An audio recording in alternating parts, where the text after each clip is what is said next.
Território que é mais de 150 parques do Ibirapuera aqui.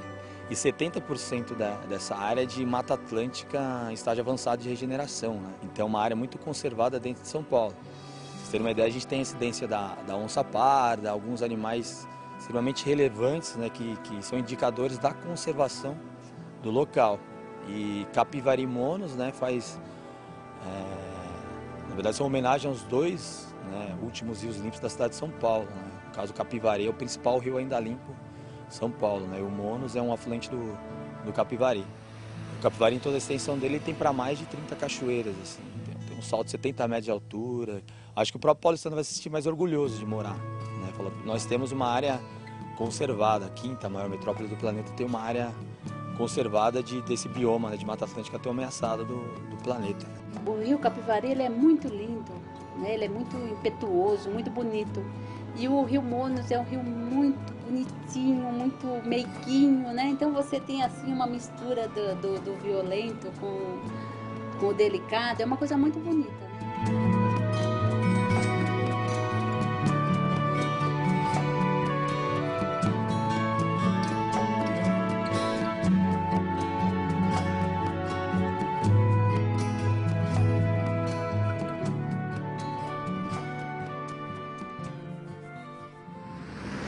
Aqui dá para ter um visual bem diferente, assim, você já nota que tem muita ocupação já humana de uma maneira desordenada, é interessante ver isso.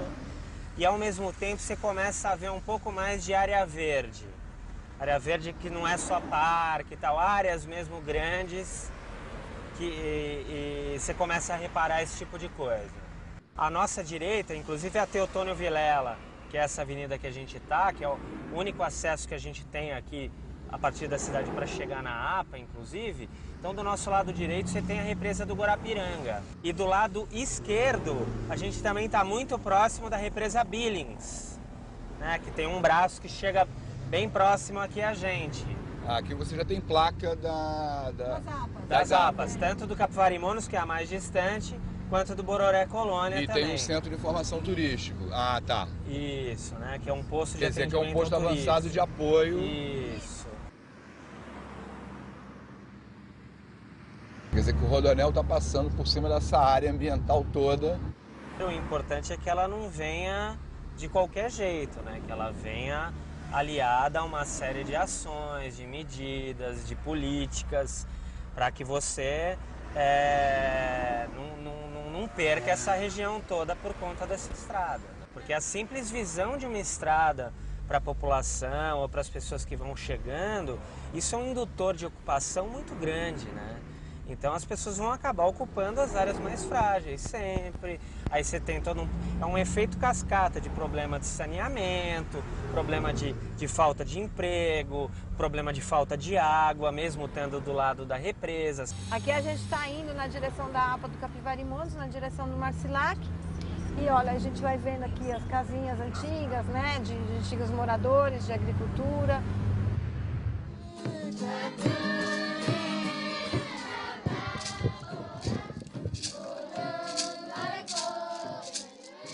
Porque antigamente o povo guarani ocupava todas essas áreas imensas, sul e sudeste hoje, como São Paulo, Paraná, Rio Grande do Sul, Santa Catarina, todo esse território do povo guarani. Quer dizer, não tinha divisão geográfica, o Guarani simplesmente usava esses espaços, né, na faixa litorânea, também a parte do Planalto, onde eles viviam tranquilamente, não tinha esse tipo de alguém dizer, chegar, é só proprietário desse daqui, você não pode ficar aqui, quer dizer, não existia isso.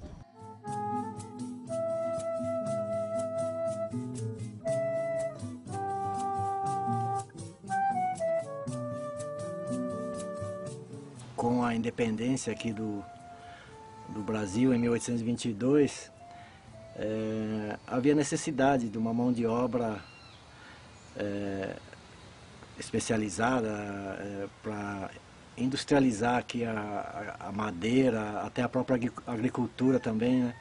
O governo brasileiro, sabendo das dificuldades que passavam uma região da Alemanha, exatamente a região do Palatinado, do Reino da Prússia, enviou lá um emissário para que recrutasse famílias que tivessem descontentes lá e que quisessem terras aqui no Brasil.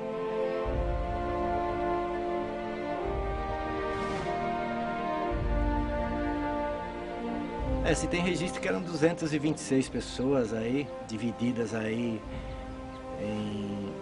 em 64 famílias. Ficaram aqui praticamente 100 anos, né, isolado do resto de São Paulo, né. E aí eles produziam alguma coisa aqui e levavam de carro de boi, levavam a cavalo para o centro de São Paulo. Eles eram os grandes fornecedores de madeira para Santo Amaro. Daqui até Santo Amaro, que são 20 quilômetros, levava 3 dias com carro de boi arrastando madeira. E hoje, passado aí 180 anos, ainda dessas 64 famílias que têm registro, ainda 22 vivem aqui na região de Parelheiros.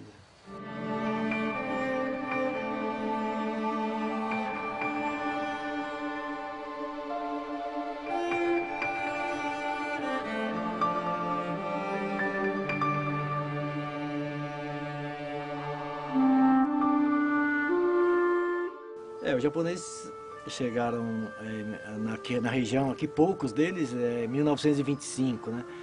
Mas a maioria chegou aqui na década de 40 e de 50 e chegaram a ser maioria aqui na região. Daí sim, daí melhorou. Que daí o pessoal aqui conheceu o arroz. Daí as japoneses veio aqui, daí deu serviço para muita gente. Daí parou a derrubar de mato, carvão, aí só trabalhava com lenha.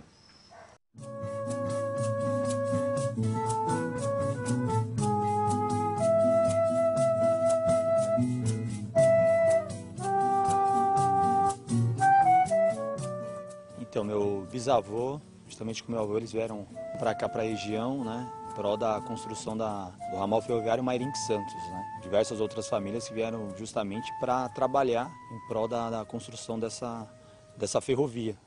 Em 1924 começou a construção da ferrovia, desse ramal aqui, que é o ramal Mairinque-Santos. Mas levou muito tempo, foi muito dificultoso e as pessoas sofriam muito, né? E assim foi um trabalho escravo, como quase todas essas obras que são realizadas nesses locais muito distantes, né? Essas pessoas que trabalhavam, muitas pessoas vinham do Nordeste, vinham do interior. Você pode ver aqui em cima tem uns barracões, onde as pessoas moravam. Segundo o histórico da construção da Mairinque-Santos, ela foi construída justamente para quebrar o monopólio dos ingleses, né? Porque os brasileiros tinham que pagar royalties muito altos para descer o café para Porto de Santos. No caso, meu avô, ele trabalhou durante muito tempo na ferrovia e meu bisavô ele ficou mais com atividade de produção de carvão vegetal mesmo. O carvão foi tirado aqui de forma absolutamente inconsequente durante a Segunda Guerra Mundial, quando se movia todo o transporte público e caminhões na base do gasogênio. Precisava de madeira para fazer o carvão. Então, todas as propriedades, a minha inclusive tem resquícios de fornos de carvão, né? E foi desmatado violentamente nessa época. Isso aqui, quando já me conheci por gente, já tinha esse forno. Agora, quem fez, eu nem sei. Quando eu já nasci, já comecei a conhecer as coisas, já tinha o forno. Às vezes a gente tem a oportunidade de comprovar que nessa foto, né, que a gente fala, a Marcilac foi todo devastado para a produção do carvão. E aqui está a prova, que é a década de 40, Marcilac todo sem vegetação. Marcilac era uma capoeira só, praticamente. Ah, eu lembro que ele falava, tá vendo esse descampadão aqui? Né? Esse aqui era tudo umas árvores que a gente perdia de vista, né? Chegava 3 pessoas para abraçar, assim. A grande maioria delas virou carvão, né? Ela falava, nossa, vou derrubar tudo. O vô era carvoeiro, então ajudava a derrubar também, né, filho? Ele falava assim pra mim, né? Eu lembro, eu era criança, 9 anos, mas eu lembro que era vamos dizer, uma capoeira que depois de devastada, largada, a altura de 2 metros de altura, vassoura, essas coisas primárias, né, que nascem na primeira. Durante a Segunda Guerra tinha que retirar japoneses, alemães, italianos. Não podia ficar nas grandes capitais ou perto dos portos. Vamos dizer, tinha muitos japoneses que vinham de Mariporã, porque não podia ficar perto da base aérea do Cumbica. Então toda a região veio confinada, quer dizer. Vamos dizer, não é campo de guerra, confinada, né? Ficou, não pode, certas regiões tinha restrição para o povo do país do eixo. Então aqui a Casa Brataco, que era colonizadora de Bastos, como de Tietê, ele tinha sede na Praça da Sé, então comprou. Mas também estava sob intervenção federal já. Tanto que o documento aqui, a escritura antiga, está falando que é desde 1937 já estava sob intervenção, né? Todas as companhias estrangeiras. Veio muito japonesada, né? Aí todo mundo plantava, aí dava serviço para todos os brasileiros, né? Trabalhando na roça, cavucar terra, não existia trator, não existia nada dessas coisas.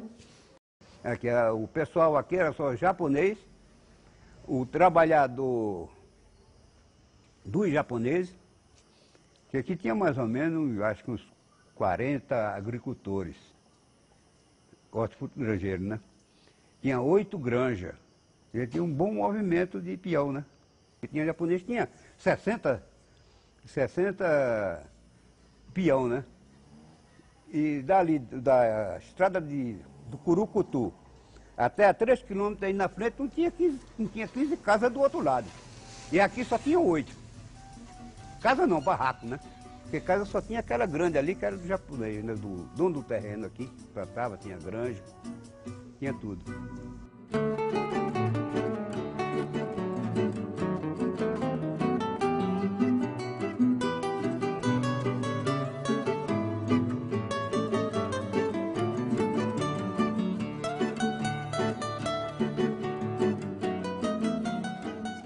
Minha função aqui era a guarda florestal.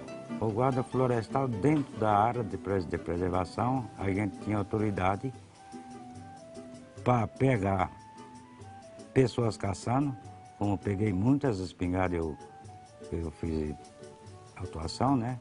Levei para a delegacia. O palmito, que naquele tempo tinha muito, agora não tem palmito. Para você ver um palmito, você é capaz de descer daqui no Rio Branco, você não vê um palmito.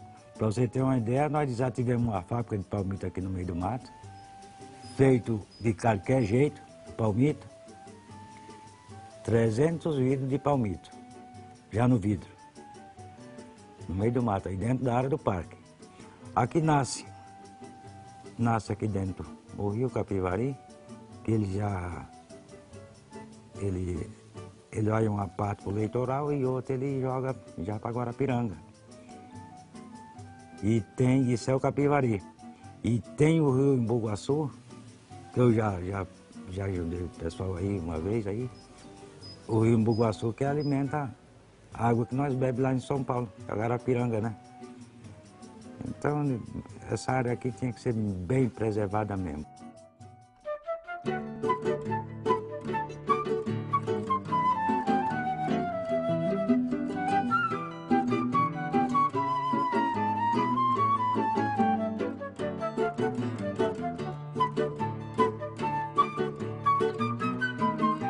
A mercearia do meu pai foi a primeira mercearia. Então ela vendia assim, desde agulha, carne seca, coelho assado. Então ela abastecia todo mundo, o turista, o cara que chegava de trem, que vinha pescar, o agricultor, o lavrador, né? E meu pai fazia as entregas aí pro Matão. Trem, lembro. Que ele tinha um horário de manhã que ia, tinha um de manhã que descia para Santos. Então, quer dizer, e o outro à tarde que descia e o outro que subia. Teve um dia que, uma semana que eu dava pensão para o chefe da estação, Antônio José Betânia, né? E ele disse, olha, hoje eu vendi 1000 passagens para barragem, para São Paulo. Tá mentindo, rapaz. Vendi 1000 passagens para barragem. 950 era pescador. No domingo, né? Porque às vezes vinha gente de fora, mineira fora, que tinha parente aqui, sempre davam uns passageiros diferentes de pescador. Mas aqui parecia uma procissão. Quando descarregava ali o trem, meu Deus do céu. E haja Nós estávamos servindo lá dentro, o povo estava, a metade estava aqui fora, esperando. Eu digo... Se eu chegar e falar que a gente chegava a pegar peixe de guarda-chuva, muita gente dá risada, fala que é a história do pescador. Mas isso aconteceu. E até bem pouco tempo nós provamos que a gente pescava de guarda-chuva. Que na época da Piracema o peixe vinha e tinha um lugar que era um pouquinho mais alto, então o peixe pulava para subir. A gente virava o guarda-chuva ponta cabeça e o peixe caía dentro do guarda-chuva. Muita gente chega e ainda dá risada que é história do pescador. Aqui tinha 2 trens que um subia e outro descia, de manhã, e 2 à noite. Aí tiraram o primeiro PV. Aí o movimento aqui já caiu 50%. E quanto aos japoneses, faliu a cooperativa agrícola de Cotia. E eles acabaram indo embora para o sul da Bahia. Outra coisa também que muitos até foram até a falência, né? Que é as granjas mesmo. O preço de frango, aqui mesmo tinha aqui em cima tinha uma granja de frango e galinha e chocadeira. Foram obrigados a fechar, porque não tinha valor nenhum, não tinha valor. Vender o frango era prejuízo, então foram obrigados a parar.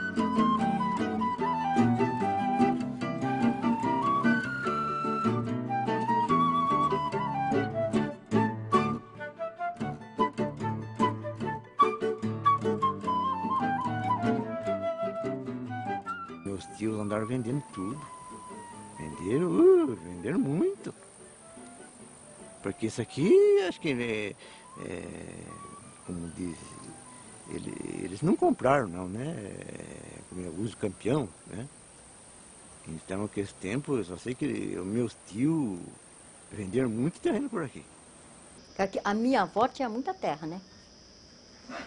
Mas primeiro se trocava em troco de um saco de farinha, trocava um montão de terra, né? Dava valor, né?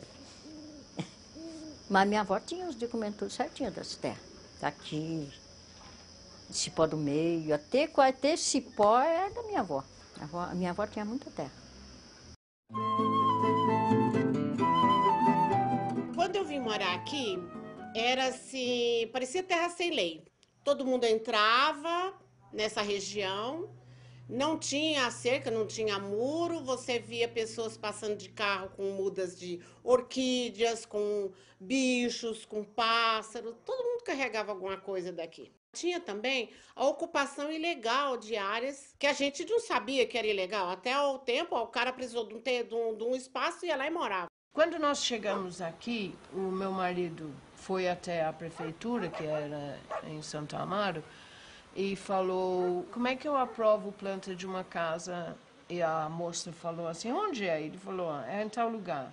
Ela abriu o mapa, ela falou assim, não precisa fazer nada, é zona rural. Não tinha preocupação com essa região. Então, foi o momento em que se aproveitou realmente para fazer os loteamentos clandestinos, a ocupação, tudo isso daí aconteceu nesse momento. Eu morava em Mauá. Morava em Mauá, aí eu sou formada em eletrônica, sou técnica em eletrônica. Aí eu vim trabalhar na região do Veleiros.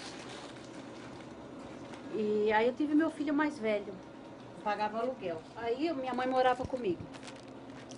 Aí eu vi que tinha que comprar uma casa, porque pagar aluguel era difícil. E aí começamos a procurar lugar para comprar. E lá na região de Veleiros, Interlagos, é muito caro. A moradia, terreno, qualquer coisa é muito caro. A gente começou a procurar mais longe um pouco. Aí tinha uns terrenos para vender, estava começando o balneário São José, ali perto de São José, tinha terreno ali na entrada do Varginha para vender. Aí minhas colegas do serviço falaram, pega o ônibus Marcilac, que é o que vai mais longe. Mas eu já não tinha nem noção. Eu cheguei aqui e não quis mais sair, né?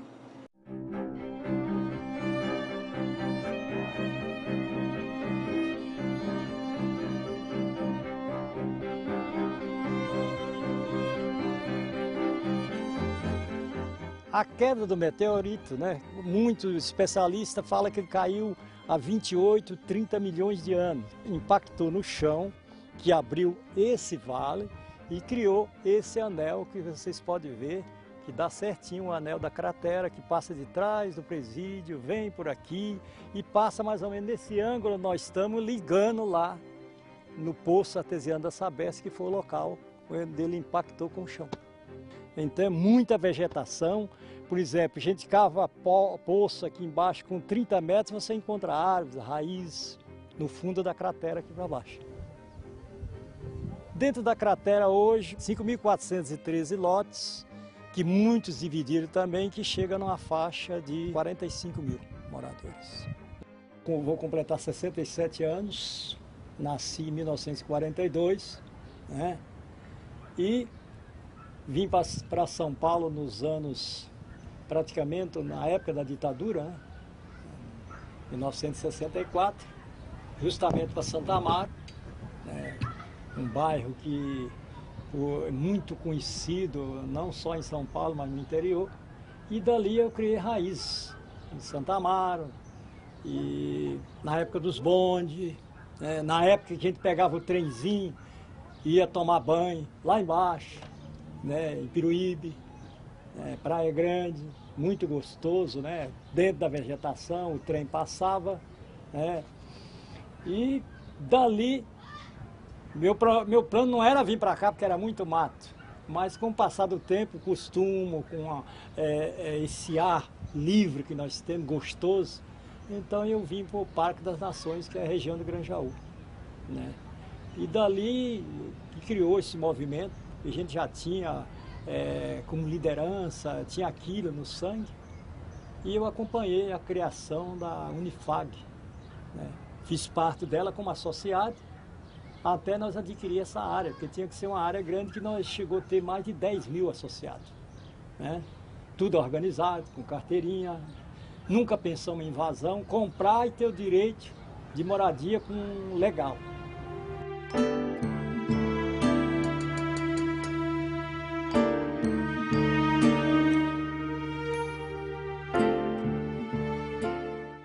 Então, um belo dia, nós viemos para o Capivari. A gente veio de Toyota, que a estrada era muito ruim, né? Para ver uma denúncia de desmatamento. E foi muito surpreendente para mim, que sou paulistana, que sou nascida em São Paulo, descobrir que na minha cidade, em São Paulo, a gente tem uma área de Mata Atlântica. A gente deu de cara com o rio Capivari e estava um dia muito bonito, e aquele rio cristalino. E a gente falou, peraí, o que é isso? Né? Nós estamos em São Paulo e a gente tem esse patrimônio. Olha esse rio, olha essa mata. E no caminho a gente via as pessoas fazendo agricultura, né? E vivendo de uma forma, né, numa paisagem que eu jamais tinha imaginado que São Paulo tivesse. Mas não existe nenhuma política pública para isso dentro do município de São Paulo. E aí ficou isso, né? O que fazer para criar uma política pública que seja feita para essa região? Porque não adianta importar de outro lugar. Aqui é tudo diferente. Então foi montado um grupo de trabalho, uma comissão no CADES, um representante da OAB, da universidade, de outras secretarias, Secretaria do Planejamento, Secretaria de todas as secretarias que estão lá, da Cultura. E aí começamos a entender que a melhor estratégia para a gente proteger essa região seria a criação de uma área de proteção ambiental, exatamente por ser uma unidade de conservação de uso sustentável, que não só permite, como organiza o uso dos recursos naturais. Porque se a gente fosse criar um parque, a gente teria que desapropriar a área toda, certo? Que seria não só totalmente inviável, como totalmente injusto, né? Com as pessoas que estão aqui vivendo, e essa região é o que ela é hoje porque as pessoas vivem. Vocês falaram que quando começou o movimento para a criação da APA, eu falei, nossa, vou ter que ir embora daqui, para onde a gente vai, né? Pô, pra você ter uma ideia, o pessoal falava assim, ó, vão derrubar todas as casas e plantar árvores no lugar das casas, vão tirar todas as pessoas, vai ficar igual a reserva lá. Nesse mesmo período, aconteceu pessoal da Secretaria do Meio Ambiente já estavam trabalhando na lei da área de proteção ambiental. Inclusive, tinham feito um trabalho bárbaro de conscientização que eu não vi, mas soube, através de muitas pessoas, foi um trabalho excelente. Daí, quando o projeto de lei foi para a comissão, e a gente viu que ia tramitar, daí que a gente começou mais um trabalho com a comunidade. Quando nós compramos aqui, começamos a trabalhar o sítio, toca a campainha que a prefeitura quer falar com a gente. Que estavam pensando em montar uma área de proteção ambiental aqui na região, para preservar a região. Então, puxa, nós pegamos isso daí de unhas e dentes e falamos assim, olha, o que vocês precisarem da gente, nós estamos aqui, vamos junto, vamos batalhar e tal, e nós continuamos fazendo esse trabalho. E aí nós decidimos fazer na Secretaria um primeiro seminário, que a gente chamou de Seminário de Planejamento Participativo. E a gente foi mapeando essas organizações e daí saiu as ideias, o que a gente vai fazer, né? E aí foi uma grande virada, porque o que saiu desse seminário? Isso foi em 99 já tinha passado para a audiência pública, mas a APA estava lá, o projeto de lei dormindo na Câmara, não tramitava. Então a gente estava numa situação difícil, né? E foi aí que virou, porque o que saiu desse seminário foi, vamos fazer um encontro, vamos fazer um evento com toda a comunidade. E a irmã Terezinha da creche, do Centro Social do Parelheiros, ela falou para mim, Lúcia, é lá para a tua região, esse negócio da APA, que é uma proposta para a sua região, vai ser muito bom para a região, tá? Um negócio muito legal, muito interessante, vai sim. Olha, eu lembro perfeitamente até do dia, né? Que eu estava aqui na frente e eu via muito passar a perua da Secretaria Municipal do Meio Ambiente. Aí eles falaram, ó, vai ter uma reunião daqui um mês. Aí eles me falaram o local, eu fui nessa reunião e era uma reunião do PROCO para o Pró-Conselho Gestor da APA. E lá que me explicaram, porque assim, eu nunca me preocupei, sinceramente, eu me preocupava com educação, com saúde, transporte, mas eu não tinha aquela preocupação com o meio ambiente. Aí foi onde que me falaram bastante nessa reunião, e eu saí da reunião e falei, nossa, faz sentido. E aí teve mais de 500 pessoas. Teve feira, teve artesanato, teve apresentação dos Guarani, teve apresentação dos alemães, que tem uma comunidade aqui, e teve de tudo. E foi muito legal. E eles eram muito mais da sociedade civil do que da gente, né? A gente se desdobrava muito para acompanhar.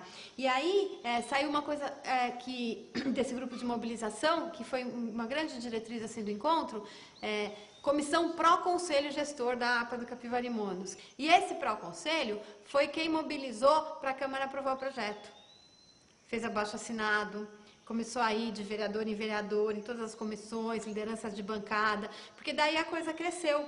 Eu acampava na Câmara dos Vereadores, para convencer os vereadores, para votar a APA, que tinha muitos que eram contra.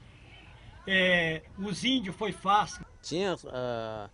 sempre na mesa dançando, não, pô, o Guarani está aqui, quem fala alguma coisa, quiser aí vai se inteirando. Né? É claro que a gente foi com um pouco receio, mas mesmo assim a gente teve que discutir junto mesmo, foi muito bom.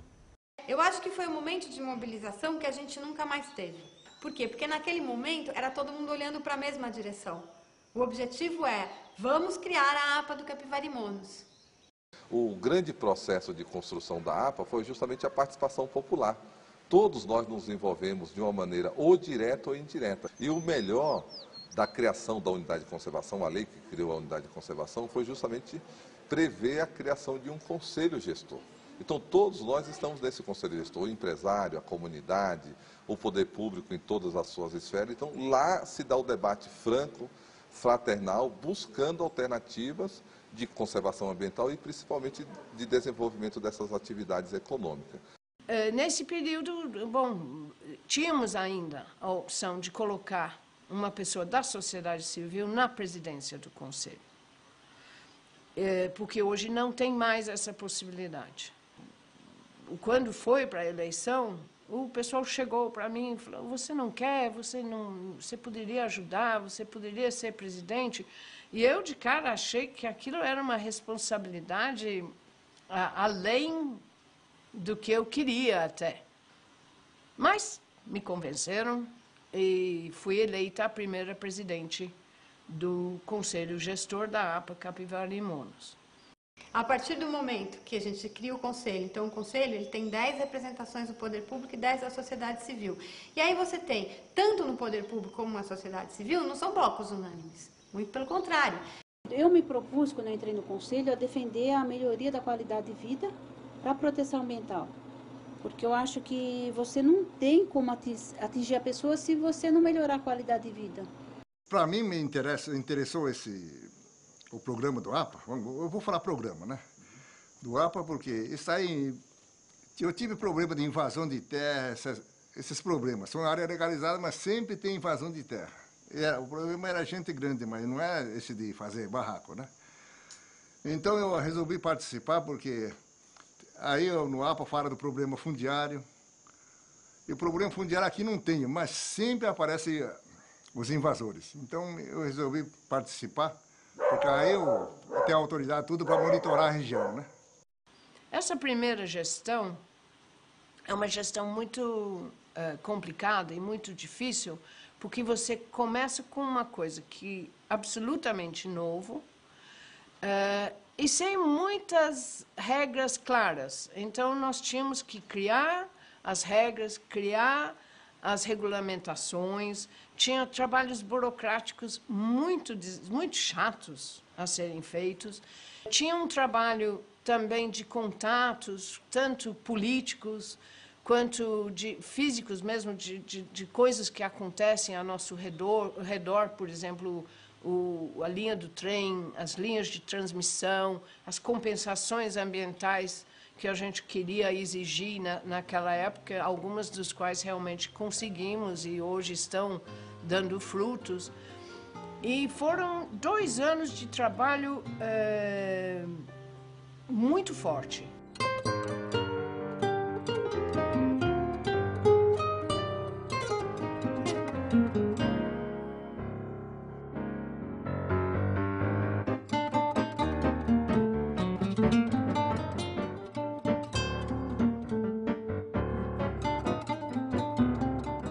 O Conselho Gestor da APA do Capivari e Monos, ele é paritário. É uma gestão participativa que ocorre com essas duas diferentes esferas. E é lá que são trazidas todos os problemas que ocorrem na região, as diferentes demandas, os projetos, as propostas, as soluções, elas são encaminhadas todas para essa instância do Conselho Gestor. Para você ter acesso, você precisa de estrada boa. Então, quando você olha estradas das regiões aqui, são péssimas. Então, é onde a gente perde muitos eventos, muitas coisas por causa da estrada, né? Dando o exemplo das estradas, a gente discute dentro do Conselho, ouvindo todos os presentes, tanto sociedade civil quanto poder público, e encontra a melhor maneira de encaminhar essa questão. E eu sou o responsável para enviar a questão já pronta, para que seja resolvida, por exemplo, pela subprefeitura, que é a instância que é responsável pela manutenção das estradas dentro da APA, por exemplo. Eu participei do Conselho de 2007 a janeiro de 2010, pelo distrito de Parelheiros, e durante esse tempo que o Conselho existe, nós conseguimos muitas vitórias. Então, desde a criação do Conselho da APA do Capivari e Monos, há cerca de 8 anos, né? A gente tem uma representação, uma cadeira permanente dentro do Conselho da APA. Eu estou na segunda gestão, né, de representante do Conselho da APA. Né? O primeiro foi o Timóteo, agora o segundo sou eu. A importância de termos uma cadeira na APA de uma seguinte forma, né? Obter recurso para a nossa comunidade, trazer uma autossustentabilidade para a nossa comunidade. Aí, dentro do Conselho Gestor, nós temos 5 câmaras técnicas, né? Essas câmaras servem justamente para esses assuntos serem discutidos com maior profundidade e as soluções apresentadas ou as diferentes propostas, de maneira que isso não ocorra apenas na reunião do Conselho, que acontece uma vez por mês. Então é uma coisa mais dinâmica, mais profunda e que não fica ligada só a uma única reunião mensal, né?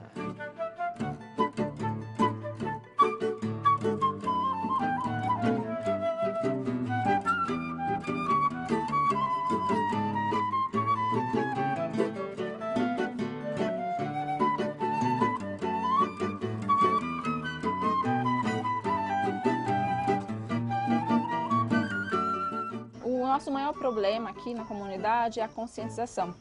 As pessoas, elas, não sei se seria a palavra certa, meio que acomodadas, né? Não sei se seria certo dizer que elas estão acomodadas, mas sim que elas meio que estão desacreditadas, né? Então, assim, a gente precisa mais conscientizar essa população de que elas podem ir em busca dos objetivos, que nós estamos aqui trabalhando, que tem gente trabalhando para que essa comunidade cresça, para que essa comunidade melhore. O que se espera hoje para o futuro da cratera é a regularização do bairro. É que se resolva toda a documentação do bairro, para poder ter a infraestrutura que todo mundo merece, todo mundo precisa, né?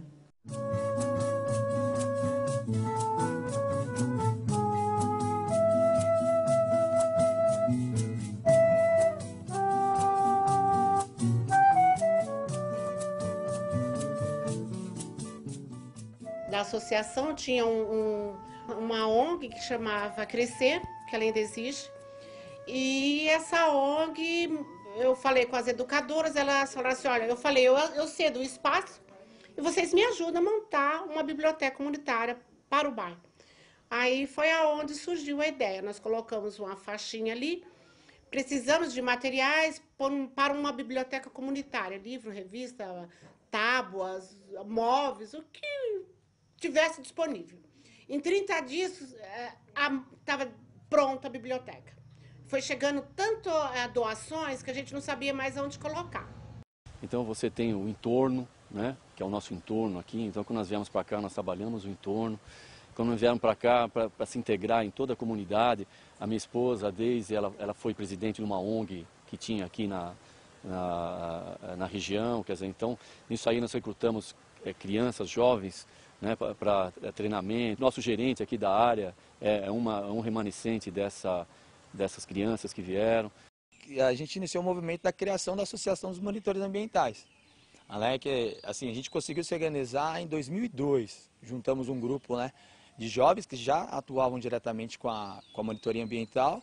Aí nós conseguimos consolidar a Associação dos Monitores Ambientais, que é a AMOAPA, né, que é a associação hoje, né, existente na parte de condução de grupos em trilhas ecológicas aqui na região de todo o território da Capivari Monos, né. Você não tem só o orçamento da prefeitura para a questão aqui da unidade de conservação, para as suas vários gastos que tem aqui, mas principalmente o terceiro setor, através das ONGs, buscando vários projetos e que de alguma maneira isso vem direto para a comunidade.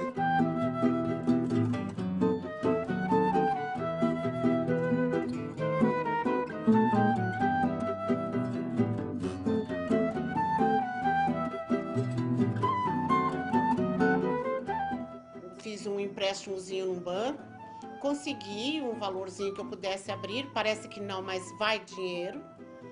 E com os cursos que eu tinha, comecei a montar o meu ateliê. Aí eu participava das reuniões, participava de reuniões na subprefeitura, e onde tinha reunião eu estava lá, ateliê dama, até eles me enxergar como um empreendedor do meio do mato que mexe com artesanato.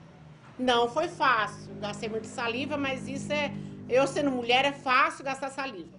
Na APA eu sempre falo, né, que a gente tem os nossos artesanatos aqui, nós temos nossas mudas de árvores nativas, né, e eu sempre levo isso para a APA Capivari Monos, né, que ajude a nós a vender esses artesanatos, que é uma fonte de renda nossa, né, própria. Não temos uma outra renda a não ser o artesanato que a gente faz. Comecei a conduzir os grupos, né, com mais frequência e tal, só que aí eu percebi que eu me tornei um pouco diferenciado das pessoas que tinham a mesma idade que eu, dos meus amigos, né, fala, pô, o Juliano tá com uns papos diferentes, né, o que ele tá falando, que a gente não pode mais matar o passarinho, não pode mais fazer isso, por causa que o turista vai vir aqui para visitar, para ver. Hoje nós geramos 40 postos de trabalho direto, a empresa procura consumir os produtos da própria região, então não só aquela mão de obra direta que vem no empreendimento, mas aqueles fornecedores que estão dentro do entorno, desde o fornecimento de uma verdura, de um legume, o fornecimento de pão e outras necessidades que nós temos aqui com nossos hóspedes, é uma empresa hoje importante na geração de renda para a comunidade.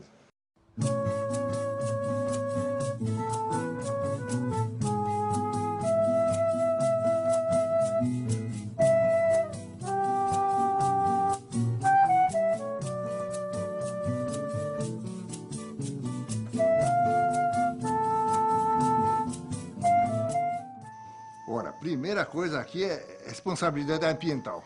Eu tenho minha agricultura, mas não posso poluir. Como eu falei para o senhor, que é usar inseticida forte, usar herbicida. Então isso aí eu preciso colaborar com a lei ambiental. E esse que agora que eu recebi o curso, que o Instituto Florestal me convidou, então vou aumentar a plantar o palmito na área que não tem aqui. E vou plantar o cambuci também. Aí como meu pai trabalha muito na roça, né? Ele plantava as coisas, eu fui crescendo, né? Ele já meio de idade, ele não queria pegar aquela máquina de sulfatar nas costas, sabe qual que é, né? Então eu falava, vai você sulfatar. E eu, naquele tempo, ninguém falava nada, né? Não punha nada numa máscara, não punha nada. Vamos lá. Cheirar veneno. Isso que eu não é para mim estar assim, desse jeito, já acabado. Esse é um produto que não vai veneno. Eu planto flor, né? Copo de leite, de psofilha. Eu vou mostrar. Tem vários tipos. O prefeitura traz de graça o mato que limpa a rua, traz tudo aqui, tá? Então eu misturo, certo? E faz esterco orgânico, né? Depois coloca lá no canteiro e mesmo tempo agrônomo da prefeitura incentivou a fazer adubo líquido, biofertilizante. Parece que está muito bom. Então já diminui bastante a adubo químico, né? E sequência também usa menos agrotóxico também. Eu acho que com os agricultores nós já avançamos bastante, né? Temos muitos projetos em andamento, faço parte, por exemplo, do projeto de cultivo de shiitake. Temos tido alguns sucessos em relação à introdução de ideias orgânicas, porque não adianta também você querer que um agricultor vira orgânico de um dia para o outro, porque ele, do dia para o outro, ele também tem que comprar arroz, feijão. Não é possível você exigir nem economicamente e nem emocionalmente, porque ele foi criado acreditando, né, que ele precisava, sem o defensivo, ele não ia para frente.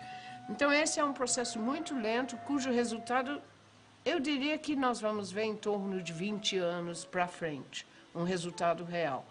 Então esses caminhos estão sendo abertos. Eu comecei a descobrir as dificuldades que os agricultores aqui na região têm até hoje, né? Apesar do meu marido ser agricultor, a realidade dele não é diferente da realidade dos outros agricultores aqui. A dificuldade que eles têm de escoamento da produção, a dificuldade que eles têm, a falta de assistência técnica, todos os problemas que eles têm na realidade é comum ao grupo todo. Então surgiu com a ideia de o que fazer para poder desenvolver algum trabalho de apoio e para o desenvolvimento rural aqui da região. Aí surgiu a ideia da gente fazer o projeto Raízes, que é a capacitação, que foi, né, a capacitação de 10 famílias na introdução do cogumelo shiitake e em 10 canteiros de humus de minhoca. Nós apresentamos ao Fundo Especial do Meio Ambiente, ao FEMA, esse projeto, e esse projeto foi aprovado. E dessas 10 famílias que nós fizemos a capacitação, quando terminou o projeto, 6 continuaram com o cultivo do cogumelo shiitake e 9 continuaram com a produção do humus de minhoca. A gente já teve um projeto aprovado pelo FEMA, né, que é o Fundo Especial do Meio Ambiente, de turismo. Agora estamos executando o projeto Refazenda, né, que a gente planta árvores nativas da Mata Atlântica para plantarmos dentro das aldeias ou talvez para vender para as empresas que estão neutralizando o carbono. Sou cabeleireira, Mexo com humus também de minhoca, agora tem um outro projeto de plantas nativas, que vai ser outro projeto que estamos trabalhando, né? Então sempre é bom de estar aprendendo alguma coisa a mais. Eu participo no reunião, certo? Inclusive, minha esposa agora, junto com um grupo, curso de catar semente no árvore. Então agora tá aprendendo a subir com corda, assim, né? Aí cata semente, planta aqui. Essa é a planta da região. Hoje nós já temos mais um projeto chamado Sementes do Futuro, que visa a capacitação também de 8 famílias aqui na região em coleta de sementes nativas e na produção dessas mudas nativas em pequenos viveiros. Esse grupo está sendo capacitado, iniciou em outubro de 2009 e vai terminar em dezembro de 2010. Né? Nós tivemos também a aprovação de mais 2 projetos agora.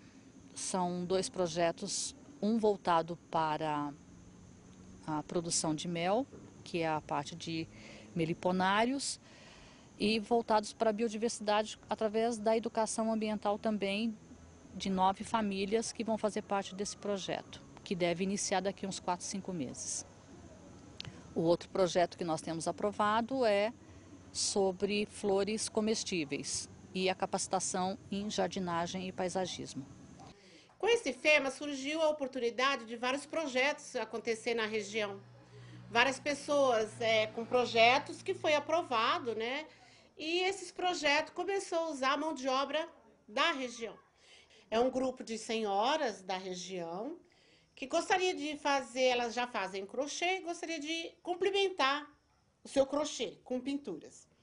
E elas não tinham como estar pagando esse curso. Aí foi onde surgiu a oportunidade de dar oficina de pintura em tecido para complementar o crochê delas. Então, aí com o crochê delas tá ficando assim muito colorido, muito bonito, aí elas pintam durante o ano e vendem na feirinha de Natal da Saúde aqui no bairro.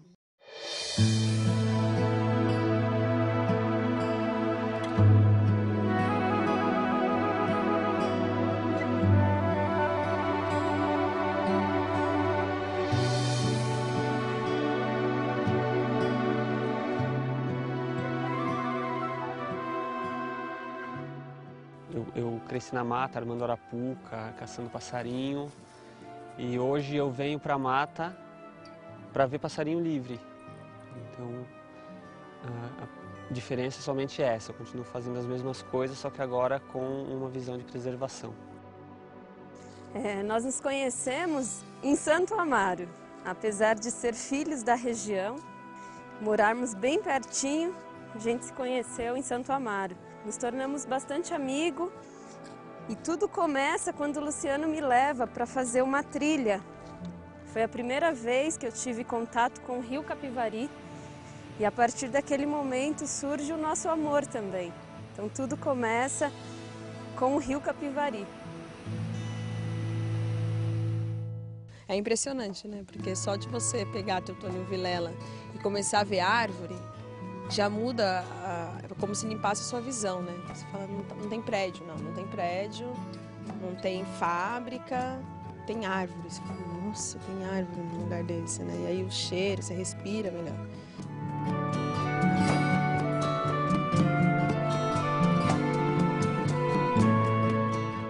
As pessoas que vêm para cá, para a região, elas não conhecem, não fazem a menor ideia de que podem encontrar aqui. E elas saem daqui muito transformadas. O curucutu, como a APA Capivari, transformam as pessoas. E nós temos pessoas que vêm e voltam querendo fazer mais trilha, querendo conhecer um pouco mais, saber como vivem as pessoas daqui. Nós temos 15 mil habitantes aqui na barragem. Nós temos mais de 40 mil habitantes na Vargem Grande. Nós temos uma região, nós somos 1/3 da cidade de São Paulo. Nós fornecemos 1/3 da água que é consumida em São Paulo. Então nós precisamos que a comunidade esteja realmente presente, que ela participe. Porque você respeitar a natureza, primeiramente tem que olhar que você faz parte da natureza, né? Em segundo momento, é claro, vem dinheiro, o povo branco quer gastar, quer ter dinheiro, mas primeiramente ele tem que olhar aquele desmatamento que ele vai fazer, qual é a consequência que vai dar no futuro. Não, a luta não acabou. Não acabou, que tudo aquilo que nós reivindicou não está ainda pronto. Nós só vamos ficar contentes e felizes o dia que isso aqui virar um bairro modelo. Meus amigos mais próximos falam assim, hoje a gente percebe que você não é tão maluco assim, né? Você percebe que a sua atividade que você acreditou, você está tendo resultado, né? Aqui, a gente aproveita a vida, deu anoiteceu, aquele calor, a gente senta os dois ali no escuro e fica lá vigiando, pastorando o céu, o grilo, o sapo. A gente curte muito essas coisas. Nós vamos envelhecer aqui nesse mato, eu e meu marido. Meu futuro é viver bem aonde eu moro. É uma comunidade. Parelheiros é um lugar que se eu não tiver um tostão no bolso, se não tiver um cartão no bolso, se não tiver uma folha de cheque, eu consigo fazer todas as minhas compras e vir para casa, até hoje. Eu fiquei muito tempo aqui, então quando eu estou para lá eu sinto falta daqui. Eu fico lá 1 mês, 2 meses, dê uma oportunidade eu venho para cá. Eu me sinto bem aqui. Eu sou suspeita para falar, porque eu gosto muito daqui, né? Eu sou realmente faço parte da coisa mesmo, né? Eu sou muito feliz aqui, eu tenho muita paz, eu tenho um lugar maravilhoso, uma qualidade de vida que eu não teria na cidade de jeito nenhum.